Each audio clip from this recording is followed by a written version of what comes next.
अस्सलामुअलैकुम वरहमतुल्लाहि वबरकातुहू। मैं Shaukat Hussain Khatri premier institute of commerce and science के प्लेटफॉर्म से एक बार फिर हाज़िर खिदमत हूँ। बेटा फ़र्स्ट ईयर कॉमर्स और साइंस के तलबा व तालिबात मुतवज्जह हूँ।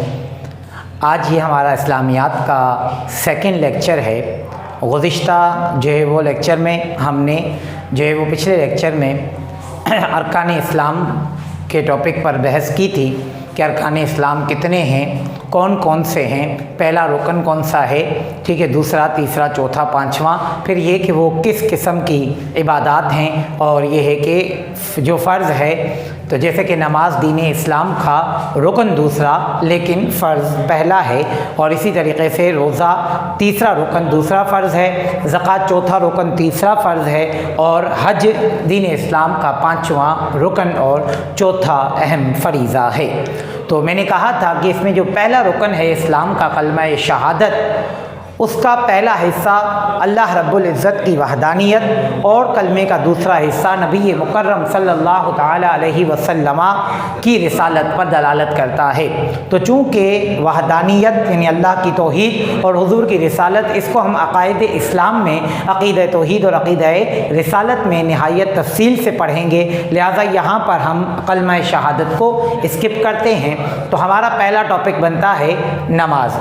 आप देख सकते हैं यहाँ बेटा देखिए, इम्तिहान में जो सवाल पूछा जाता है लॉन्ग क्वेश्चन, वो ये होता है कि नमाज जो है वो नमाज का मफ़हूम, उसकी अहमियत कुरान और हदीस की रोशनी में, और उसके फ़वाइद बयान कीजिए। अब इसको लिखने का तरीक़ाकार क्या है? सबसे पहले आप ये तमहीदी लाइन लिखेंगे कि नमाज दीने इस्लाम का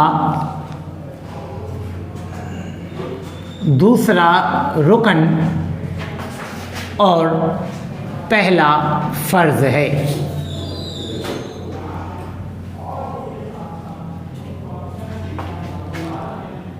ये एक जिस्मानी इबादत है। ये सारी बातें मैंने क्लियर कर दी थी कि इसको जिस्मानी इबादत क्यों कहते हैं, क्योंकि इसमें जो बैरूनी तौर पर हमारा पूरा जिस्म इन्वॉल्व होता है कि दीन इस्लाम का ये दूसरा रुकन है, पहला फ़र्ज़ है, और ये एक जिस्मानी इबादत है। उसके बाद जो पहली हेडिंग आप लगाएंगे वो होगी नमाज के मानी व मफ़हूम। उसके बाद अगली हेडिंग लगेगी कुरान मजीद की रोशनी में नमाज की अहमियत,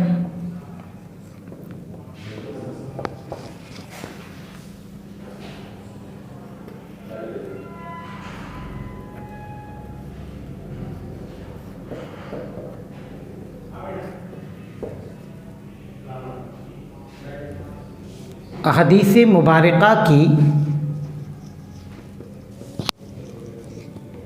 रोशनी में नमाज की अहमियत,